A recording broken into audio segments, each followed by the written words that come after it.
what we don't want is that basically one government has power over all of your assets, over all of your money, over all of your wealth, because, political turmoil happens, financial crises happen, banking crises happen, where people are left in really bad situations where everything is stripped away from them.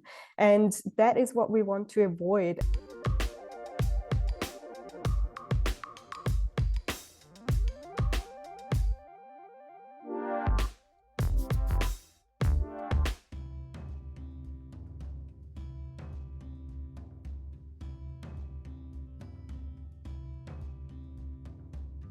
First of all, I was super excited about traveling and being on the road, discovering all these different new places. And secondly, I also was traveling with my partner, and he had a completely different job to me. I came from the corporate world. I had always been in an office, and he is a travel blogger. And I was like, please teach me everything that you know about, social media, blogging, so I was very much focused on that, and also learning all those new skills that eventually helped me as well, build up my own platforms with my line of work. From a nomad person, of course, that's also entrepreneurship in general. How does it go with you diversifying your investments? How do you structure it? What's your narrative into all of that? How does it fit also into your risk profile as well? Me and my investments, I would again say that, before I was very structured about it and kind of pretty organized with the whole thing, and I was looking at different things such as ETFs and stock market and whatnot, and then once I was on the road and I met different people who are doing very different things, because as a nomad you have a lot of traders, definitely, and I would learn a lot from these people, from them teaching me what they do, what they're invested in, forex traders or crypto traders, and I became more and more interested in those things. And I would definitely say that some of them really convinced me to go down a route of invest more into crypto. Now is the time, and do this and this. And once I found the people that I felt like I could trust, I kind of took on their advice and followed their paths and their strategies and what they're doing. So I would say I heavily got educated around the whole topic, because a couple of years ago I had no idea about this. I had no idea that people could even live on kind of those gains that they receive, and even now I have clients who are traders or who literally live on their investments just from dividends distributions that they receive, and I help them with their international lifestyle and how to make it work with being able to receive maximum of their gains without being heavily taxed on it. I went from being a more traditional investor, I would say, to being definitely more crypto focused now. I heard about Bitcoin 2013, but I ultimately invested 2018. Took me 5 years to really realize it, but the pandemic gave me the time to study it. That I saw that it was game-changing technology, and just like you, it's a no-brainer already that it's something that you would devote your time and your resources to as well, because it's where the future will be. It's volatile, similar to any new asset class. It's part of it.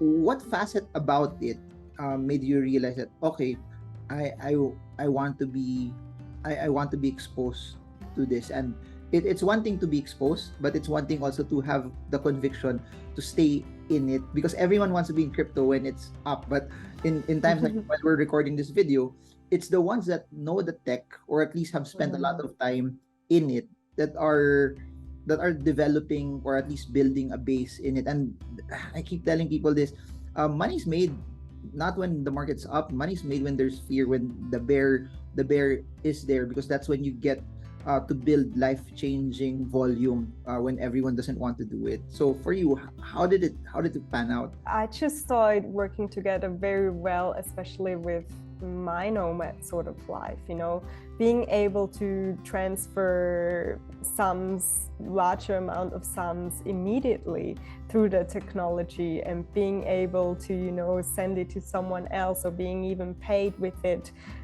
without having to figure out, oh, which wallet address do I give you, know, which Wise address should I give you, where are you, where am I, or having to figure out how much fees they will have to pay and how much fees I will have to pay because they're kept so minimal.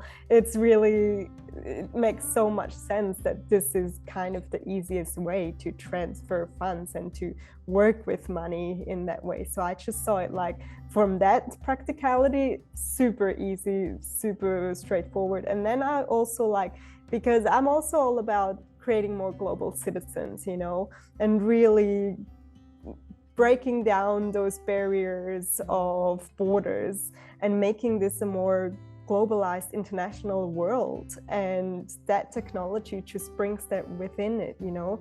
It doesn't really matter where you are as long as you kind of got your address, and it's so much quicker and faster to be connected even with someone who is in Asia or in Africa or whatnot. We don't have to wait 4 hours or even, you know, 3 business days for it to be cleared. We just get to do things more instantly. So that really kind of convinced me. And you know what, that's what I keep saying to people. If you remove everything else that crypto does, and it only does remittance, that's already game changing for at least for people in the Philippines. I don't know if you know the context here, but 10% of the population's out. They're working abroad and they're remitting money. It's about 35 billion US dollars a year. So imagine that large amount of money that people can save on if they just use the blockchain. That's something that's very, very fascinating. I'm a firm believer of diversification. You talk a lot about diversification, and I'll let you give your own context on this so that people can see where you're coming from. Because from a finance point of view, we just look at diversification from maybe a different asset class perspective, or maybe from a geographical perspective. I have US stocks, I have Philippine stocks, I have Singapore stocks. People look at it that way. But from Kathy, Wanderer's Wealth, superstar expert, how would you describe diversification to people that are watching this? Yeah, so diversification from my point of view goes back to creating more of an international portfolio for your assets, for your wealth, for what you own, you and your family, in order to be able to protect and grow your wealth easier.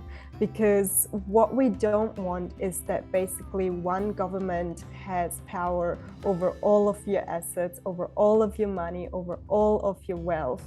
Because, you know, political turmoil happens, financial crises happen, banking crises happen, where people are left in really bad situations where everything is stripped away from them. And that is what we want to avoid. And a lot of times in everyday life, we see that people want to protect the things that they value most. They get out life insurance, they even insure their cars, they even insure their pets, you know, all things that we value a lot, we try to insure. But there is usually no insurances for things such as a banking crisis, a financial collapse of, you know, your currency, that you can't even buy anymore your regular goods every day that you need, or things such as border closures that, you know, your government decides now you're not allowed to leave anymore. Yeah, now you really, all of your freedom is being stripped away, your freedom of movement, your financial freedom. So we want to minimize that risk by working towards an international portfolio, such as, for example, getting another residency somewhere, securing a long-term visa somewhere, so that if everything goes bad in your country, which we hope will not, but if it does, which it has happened in quite a few places, you will always have a ticket away and know you can establish a home elsewhere. Or, you know, even a second citizenship. And in my audience, there's a lot of people who have ancestors from Europe who could get a second citizenship, but in their heads, they don't often realize the benefits that come from it. They're like, oh, I already have a passport that lets me move around. Why should I get a second one? And it's like, no, this is your ticket, you know, in case something goes wrong, you will always have a second place to go so that you don't have to think when stuff happens, that you don't have to pause and be like, oh my God, I don't have a plan B ready. What am I doing now? No, you already have thought about this. You take everything you have, you take your family, and your future is secured so that you can continue thriving without having to interrupt your life by those external circumstances. So that is the core of what I believe, this global diversification is all about, to basically protect ourselves and make sure that we keep on thriving. And that's very, very sound, at least from an investment point of view also, because we try to hedge by getting other investments, but if it's situated in one place also, or if it's almost in the same, one disaster or one item could hit you, then it would totally devastate also your entire portfolio or your entire asset class.